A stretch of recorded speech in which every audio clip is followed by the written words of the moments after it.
New sleep-deprived Dad Doyle offers up some stalking and shooting tips while out on the fallow in Yorkshire. It's the first deer I've shot in a long time. Thinking of choosing a cocker puppy, Dave the dog Templar has tips on what to look for.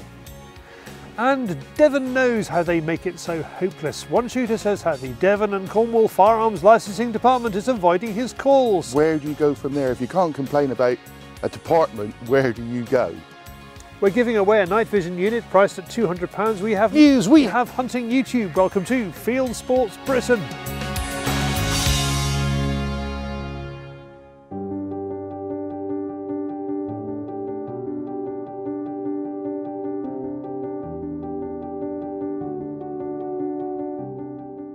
It's not often Jason gets to carry just a rifle. He's an accomplished self-filmer, so he's usually got his hands full. Today, a rendezvous with David at UK shooting kit distributor Viking Arms means there's a chance of an early morning outing where all he needs to think about is the shooting. I've only ever really used them in 270 before, but I shot a lot of deer in Ireland with... Yeah. Probably a good thing, as he's not had much trigger time of late with new job, new wife and new baby. It's funny, there's just with lack of opportunity and lack of time, and it took so long for my firearm cert to come through. Luckily when it did, Viking have been good enough to loan me this Ruger, and I've really enjoyed actually just getting out and shooting a few targets again. I have missed the stalking a lot. I kind of did so much over the last 4 or 5 years that I didn't miss it for a while, but I woke up 1 this morning and could not get back to sleep with all the different scenarios going through your mind, and that kind of apprehension of the hunt just kind of switches something on in you that, yeah, nothing else really does. It's been a long time. This morning we're after a fallow buck. Yeah, we're on farmland on the North Yorkshire Moors, and as this is the first time David's filmed Jason in the field, it's a chance to tap him up for some top tips. The first is how not to confuse a pheasant with a deer. That wood could be anywhere from 100 to 300 yards away, so it's quite handy even in this half light just to range the wood, the edge of the wood, so at least you know if it's 150 yards you have an idea of the size you're looking for, picking out. If it's 400 yards you wouldn't see a deer in this light anyway, so ignore it and carry on. But I'll just have a quick ping. Yeah, it's 250 yards to the edge of the wood, so I'm not going to worry about glassing it too much yet, because I wouldn't even see a fallow in this light at that distance. So we shall crack on. Jason spots some roe, but they're on their toes. Our instructions are to end up at a large oak where, we hope, we'll intercept the deer as they move back to deeper cover. Tip 2 is to get scope ready. It's always a good idea when you get into these situations to, as soon as you get set up, just get some ranges, so there's nothing going to surprise you. Look at your arcs of fire, range where you're potentially going to have to shoot to. There's an old saying with stalking that you'll always have time to wind your scope up, you'll never have time to wind it down. And it really does bear true. Like if we see a deer at 250 yards, you always have more time to shoot that deer than one you see at 20 yards. If you see a deer at 20 yards, it has to be a quick shot. You don't want your scope wound up at 20 power. So if you walk around with your scope set at 6, 7 or 8, and you need to take a shot at 250, usually you'll have enough time to turn it up to make your adjustments. Unfortunately, we draw a blank. But there is a plan B, a lovely bit of undulating ground near Byland Abbey. That's where a fallow buck catches us all by surprise. Yeah, do it. A bit later in there. It's the first deer I've shot in a long time. That was a bit of a surprise. Yeah, it's just having walked up the first hill I've walked up in quite a few months as well, so lucky I had the quad sticks to negate the heavy breathing. It's like one of those, you see something there and you think, oh no, it couldn't be. Well, look, that couldn't be a deer. Yeah, it is. What noise we've been making coming up.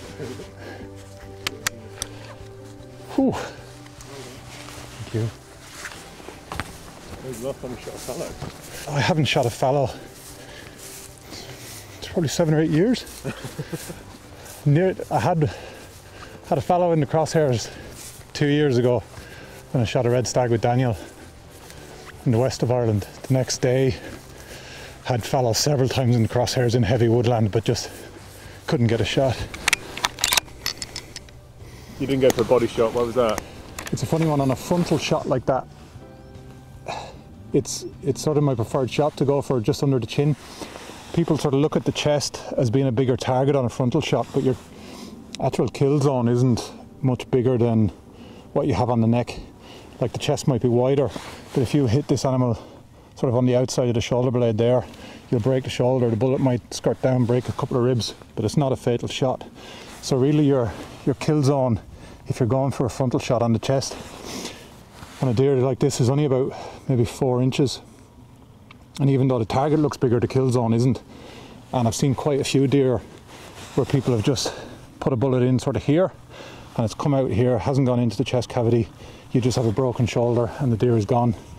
So you're better, obviously, to take a broadside shot, but in that situation where the deer had already seen us and was looking straight at us, your best shot is to go for under the chin, break the spine. The reason I don't like head and neck shots on deer that are grazing and don't know you're there is the head and neck is always moving. But on a deer like that has just spotted us, they'll look up and they'll keep dead still until they figure out what you are. So it does give you a better opportunity for a neck shot, because they're less likely to move, whether they're grazing or just walking. And if you do want to head or neck shoot deer that don't know you're there, give them a whistle, and they'll always, 90% of the time, they'll give you that 4 or 5 seconds where they just look up and they hold dead still while they try to figure out what you are, and it will just give you that few seconds to take a neck shot. It's a funny thing with rifles. The biggest contributing factor to how much I like a rifle is how accurate it is. You sort of look at catalogues and stuff like that, and in the gun shop you pick up the rifles that feel good and that look nice, but when it actually comes to the bones of working with them, you like the ones that shoot best and that give you confidence, because rifle shooting, even though it's not the same as shotgun shooting, but a massive part of how good you are with a rifle or with a particular rifle is the confidence you have in it. When you have confidence in a gun, you just like it. I don't think you're too rusty, Mr. Doyle. It's been a really good morning, and it's great catching up with our Ireland correspondent, even in England.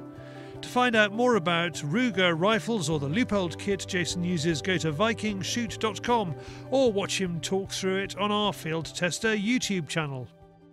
Thank you to Jason and Rob for arranging the stalk. And as we mentioned in the film, check out Field Tester for Jason's films covering the Ruger rifle and Leupold optics. Links in the description below. Now, from North Yorkshire Moors to South Park's Mr. Mackey, it's David on the Fieldsports Channel News Stump.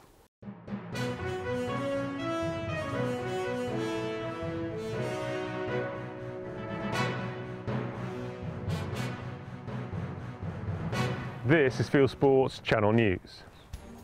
Deer stalkers and anyone hunting abroad could face 7 years jail. In an attempt to revive Zach Goldsmith's trophy imports law, anti-hunting MP John Speller is promoting a private members' bill at Westminster that would reportedly land anyone with a head on their wall with up to 7 years in prison. The bill is unlikely to become law unless, as Speller and campaigners such as Eduardo Goncalves hope, Goldsmith persuades his pal Boris Johnson to adopt it as a government bill. Publicity surrounding the bill includes these spoof video ads online, offering huge discounts on trophy hunts. Lord Botham has bounced the RSPB into deleting a section of its electric fence manual. Ian Botham wrote an article in the Daily Telegraph challenging the manual, which advocates tying bait to the wires so foxes and badgers get a bad shock. The manual says that if the fence doesn't scorch grass, it isn't strong enough. The RSPB responds that it makes no secret it uses electric predator exclusion fencing in its reserves. It adds that the 160-page manual contains technical details provided by conservationists from other countries, including the baiting technique, which has now been deleted from the manual. So it's not their fault. Thanks to Jeff Smith for the story. Releasing pheasants is good for wildlife.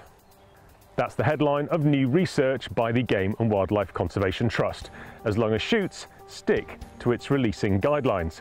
The GWCT authors admit that birds cause negative environmental effects, while management activities to support the birds cause positive effects.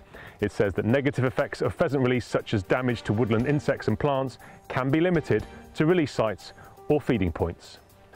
North Yorkshire Police is halting all firearm and shotgun certificate grants. Constabulary Firearms Licensing Manager Deputy Inspector Andy Palmer claims that the department is facing significant delays because of new statutory guidance from the government. Other forces have not made these claims. Bask calls the decision by the force a clear breach of their statutory duty. Obviously, a particular concern to us is there are clearly people, especially in a county like North Yorkshire, where livelihoods actually depend on being able to have a firearm certificate or a shotgun certificate or both. And, you know, people potentially will be prevented from taking up their jobs. But it's not a satisfactory situation. We have more on firearms licensing in our news feature later in the show. The Welsh Government is banning trail hunting on its land. As part of its crackdown on country sports, the Welsh Government says it will no longer permit trail hunting on the land it manages, following what it calls a loss of confidence in the Masters of Foxhounds Association, which was subject to a leak and a court case about inciting hunting earlier in the year. The decision comes after the Welsh Government agency Natural Resources Wales implemented a similar ban on game shooting on its land. NRW confirms that it's not aware of any packs that have applied for a trail hunting licence this year, with just a couple of packs applying for a licence in 2020. A new programme on the UK's Channel 5 about the Kielder Forest includes a pop at gamekeepers. A section on hen harrier tagging trots out the RSPB claim that gamekeepers kill raptors. The programme doesn't mention that most hen harriers fledging in the last couple of years are thanks to gamekeepers, and nor did it say that most of the wildlife in the nature documentary is there thanks to local gamekeepers keeping down predator numbers. Thanks to Danny Boyle for sending this in. The Gamekeepers Welfare Trust has made its 2021 Young Gamekeeper of the Year award. John Tipping, aged 10, who helps his dad Matt, a gamekeeper at Wotton House in Leicestershire, with hatching and looking after the pheasants, received the award from Sir John Scott and the charity's chief executive, Helen Benson. France is mulling banning hunting and shooting on Wednesdays and Sundays. The death of a motorist by a hunter's bullet that ricocheted off a stone next to a dual carriageway has swung the spotlight back onto hunting. Even some hunters argue that they don't go out on Sundays because of traditional religious reasons, and few will miss hunting on Wednesdays.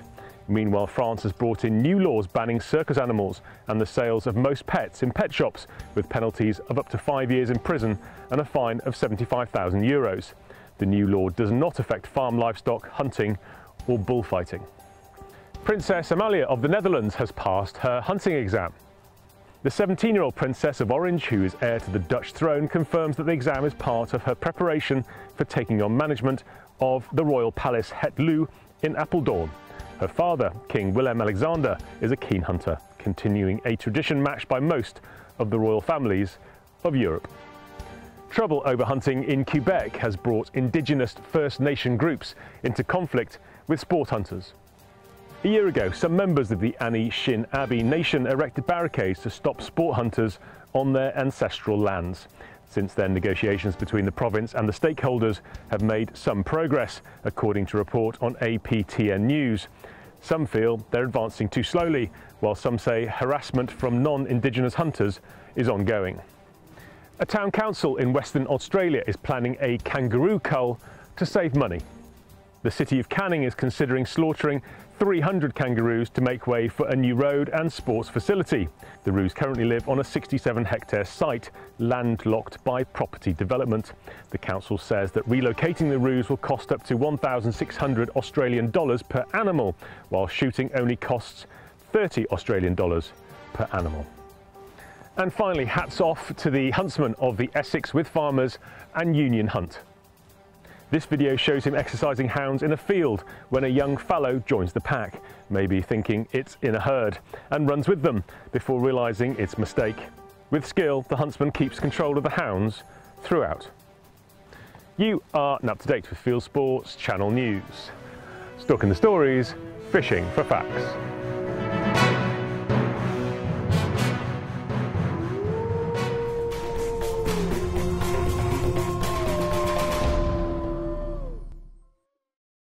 Thank you, David, who is brought to you by the Fieldsports Nation, who are getting the first chance to win a night vision unit, this one priced at £200. It's a competition anyone can enter by watching our weekly Field Sports Extra TV show on Tuesdays, which goes out to our supporters, the Fieldsports Nation. Our supporters also get benefits such as invitations to exclusive events and the ever-loved goodie box when you join. Click on the link in the description for more. Next, it's time to find out about Cocker Spaniels and what makes good Cocker conformation. Ollie Williams visits top Gundog breeder and trainer Dave Templar. Come on, squeaky, squeaky, weaky, weaky, weaky, weaky. My girlfriend Laura wants a Cocker puppy. I'm here today asking David from Country Ways Gundogs what we should be looking for in that Cocker puppy. And this currently is actually 12-week-old. It's bred by ourselves. It is really quite nicely bred actually. But if we look at it, yes, it will have a waggy tail when we turn it round. What I look at from a cocker point of view is we want the tail down, okay? This has actually been docked. It is a 3/4 dock, so we still like a waggy long tail. Now people go into why do you dock a dog's tail?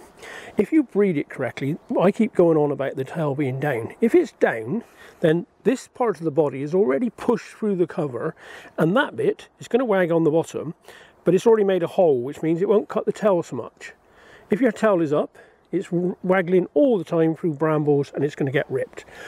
Obviously with competitive wise, you know, you've woke up now, as being competitively, hello you, I'm going to get you now.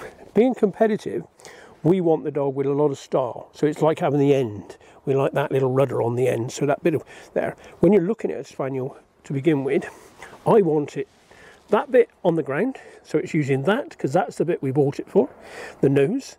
Right, so its head should be down. This is a ground scenting dog, so it should be hunting ground scent, not air scent. Yeah. If we were looking at flat coats or looking at pointers, we'd be air scenting. Their nose is up. Nose is up, Yeah. scenting miles away and up here, a different type of scent. Spaniel, ground scenting, which means its nose should be that much off the ground, hunting ground scent. Yeah. Okay, so when we're looking at a dog trying to choose it, we're looking at a dog that's naturally got using his nose on the ground, scenting, waggy tail because we want a bit of style on it. People talk on about Queen Anne legs where the legs are like that. Stocky. Yeah, well no, what happens is their elbows are twisted really. Oh, really? So they end up with that sort of twist in their elbows. So always because of structure, we're trying to get it straight, okay? Keep everything straight. We want power in the back, so we want nice legs in the back. I mean, you won't really see this properly until we put this down. Yeah. When we put this down, you'll see that buzziness and you'll see that, Flying over the the bit place. we're looking at. Most of the work on this has been done with the paperwork. Yeah. All about the breeding. I happen to own its mother, its mother's mother, its mother's mother's mother, and its mother's mother's mother, Wow. and a grandfather on all lines of this. Four I or five know. generations. Yeah, so we know those. We know what they're producing, and they produce some really quite fantastic dogs. There used to be a very famous red dog that I used to have, very popular now. The red is. And Yeah, well, I used to have I a guess dog called Gusty Silver. Yeah. That I managed to purchase actually. It was a really well known and it started the red line, and I like the red line. It's just my thing. I just like that short coat, don't want it too fluffy. I just like the red ones. Yeah, no. Foxy, Woxy, Woxy, Foxy, Woxy, Woxy, Woxy. Come on in, Foxy, Woxy. Yeah. But if we look at each individual puppy now, we start to see a character. If you look at the puppy, look at the one in the distance, a little bit more isolated, takes himself away a little bit. Watch the puppy. You'll see, he wants to be away. He doesn't matter. He's trying to take the others away a little bit. The other ones are coming back. What you're trying to do is look at individual puppies. You'll start to see a little thing. Then watch this. Let's see what happens.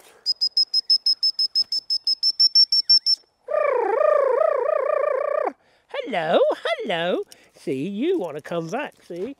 Mr. Independent over there is staying over there. He's more independent, so you can start seeing his temperament. Thank you, David from Country Ways Gundogs. For more on Country Ways Gundogs, go to countrywaysgundogs.com. Thank you, Dave. And there'll be more from Dave over coming months.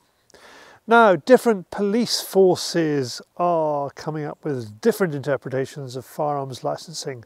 I speak to one shooter in Devon who's suffering at the hands of his licensing authority. You may remember Andrew Alger. He had his firearms licence renewed at the beginning of August. At the end of August, armed police turned up and removed his licence and his guns. He asked why. They said, you need to speak to Devon and Cornwall Police Firearms Licensing. It's now the end of November and he still hasn't had an answer. I have now actually complained to the EIT, which is an internal police investigation. They come back to me within probably 2 weeks and said that they cannot interfere with anything of the process of the firearms department. So they're a waste of time. Yeah, they were. Yeah, complete waste of time. So where do you go from there? If you can't complain about a department, where do you go? So I actually went to the Chief Commissioner of Police. Now, that's a different story. That is actually, I got quite a good response from them. They said that they would investigate the situation. They're talking that will happen within 20 days. Hopefully, hopefully, her colleague is not on a 2-day a week, or else it's going to take such a long time. So what has happened with Andrew's case? Well, I'm at Devon and Cornwall Police Firearms Licensing at the headquarters in Exeter, and I'm afraid the best I can get out of them is an email saying they don't comment on specific cases.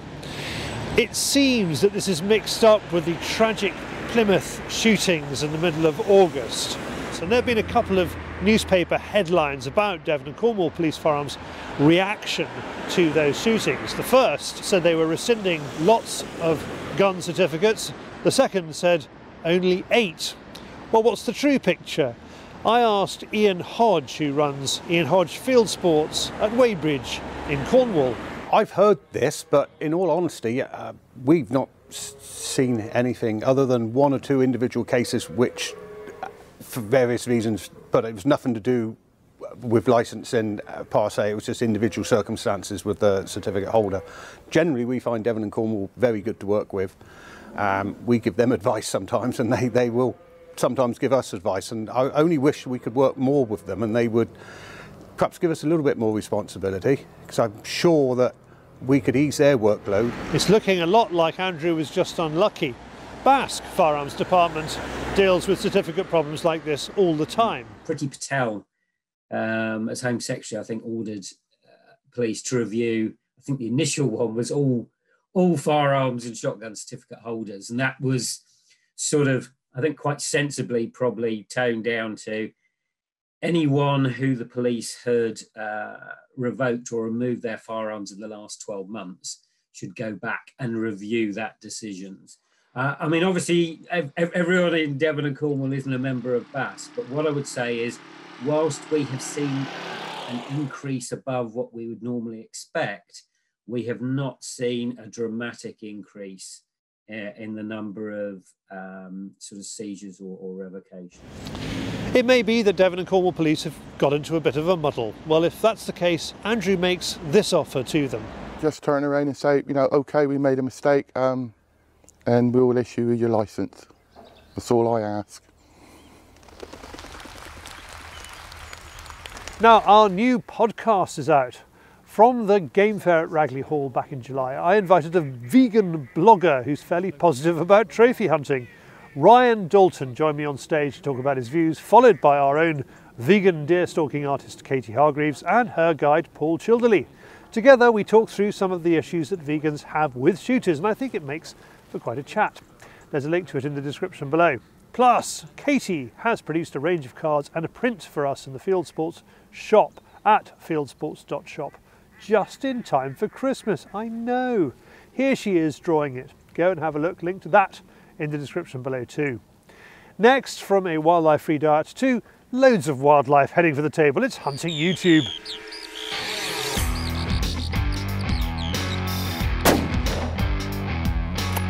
This is Hunting YouTube, which aims to show the best hunting and shooting videos that YouTube has to offer. Thanks to Nick at the Tweeds and Pheasants channel, who sends me this film of pheasant, partridge and duck shooting in Dorset. He calls it great birds and great hospitality. Eddie Hunter on his Hunter Eddie channel is stalking fallow. He makes a nice clean shot on a doe. Pontypool Pest Control has his FX air rifle, Pard 008 night vision and Hick thermal to shoot rats, all to his wonderful Welsh commentary. Bywell Shooting Ground Northumberland, Lloyd Patterson reviews clay guns, and as he has recently taken up stalking, other kit including this Pulsar Accolade Pro LRF. Edge of the Outback in Australia is showing off his Pulsar Thermal in action alongside a range of other kit as he and mate Rodney go out after feral hogs. Staying in Australia, it's been a long time since Bolt Action Productions has been able to get out for the long range of varminting. He's shooting at ranges from 200 to 600 yards. NZ Meat Eater is out in a camp to bush hunt red deer. You get to see good quality drone footage of the area, plus wildlife cameras, plus they get an animal. And finally, the Wild Serbia channel is off on a dream hunt. They are after chamois in Slovenia. It's one of the hardest hunts they've undertaken. That's it for this week. I've put all these films into a playlist for you. Click on the eye symbol top right or check this film's description. If you have a YouTube film you would like us to pop into the weekly top 8, email me the link, charlie@fieldsportschannel.tv.